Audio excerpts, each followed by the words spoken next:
ఈ ఆసక్తికర వ్యాఖ్యలు చేశారు. పల్నాడులో శాంతియుత వాతావరణం నెలకొల్పేందుకు కట్టుబడి ఉన్నామన్నారు.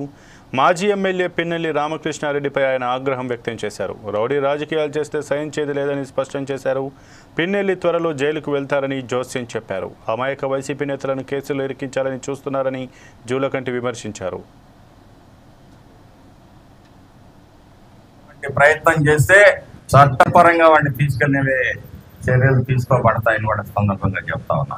తెలుగుదేశం పార్టీ ప్రజల అభివృద్ధికే కాదు, రాబోయే రోజుల్లో కార్యకర్త సంక్షేమానికి కూడా ఒక బృహత్తరమైన కార్యక్రమానికి తీసుకురాబోతుందని చెప్పి సందర్భంగా కార్యకర్తలందరికీ కూడా తెలియజేస్తా ఉన్నా.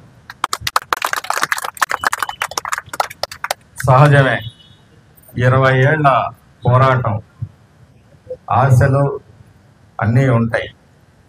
ప్రతి ఒక్కరోజు చేయటం సాధ్యం కాదు, కానీ అందరికీ వీలున్నంత మందికి న్యాయం చేసే ప్రయత్నం చంద్రబాబు నాయుడు గారు సీరియస్గా ఆలోచిస్తున్నారు. లోకేష్ గారు, యువ నాయకులు కూడా అది ఏ విధంగా కార్యకర్తలను ఆదుకోవాలనే ఒక ప్రోగ్రామ్ ని డిజైన్ చేయడం జరిగింది.